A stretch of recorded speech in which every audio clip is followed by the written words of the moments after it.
Today I'm going to be talking about the West Memphis 3.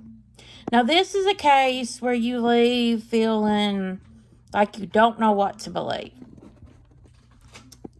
So, keep that in mind as I get into the story. So, the story takes place in the early 90s. You have Damien, Jesse, and Jason. Jesse had a low IQ, and the reason I'm saying that is because as I get onto the story, you will realize why it is important to say that he had a low IQ.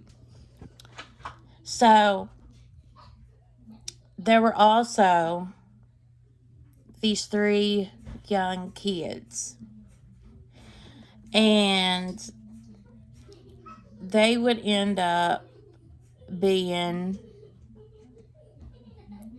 killed, and in the worst way possible. And I can't imagine them poor babies. But Damien, it was known that people thought he was a part of an occult. They thought that he was a Satanist worshiper. So, after it happened, they felt like the person who done this was a part of the occult. So, Jesse, they brought him in for questioning.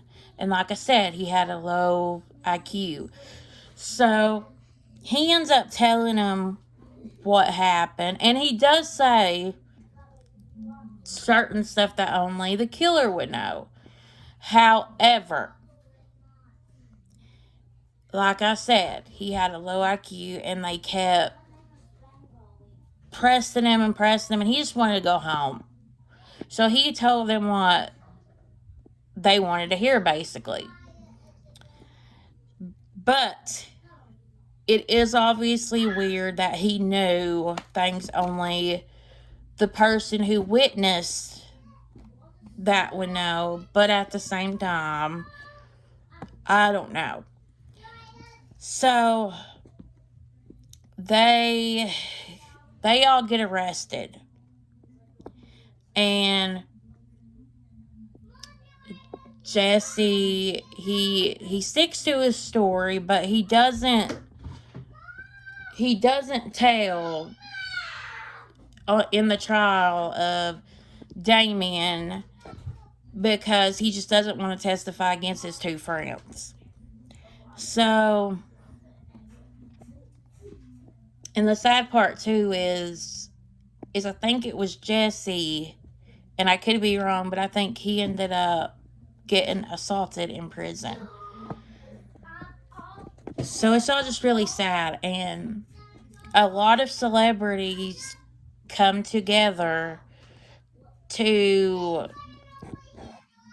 tried to, they wanted to prove their innocence, because like I said, Damien got targeted basically because he wore black and he just looked different. So that's really why he got targeted. But there is also the stepfather, Terry, who's really suspicious too. And he claimed that the day his son went missing, that he never seen him. But there was a witness that said that that's not true, and that Terry did see his son. So there's just a lot to the story that, I hope we find out. But the three-man, Damien, Jesse, and Jason, ended up going free. So they got out, and there's still a lot of unanswered questions as to what happened to them babies. And hopefully we will find out one day. But that is the story of the West Memphis 3. Thank you guys for watching. God bless.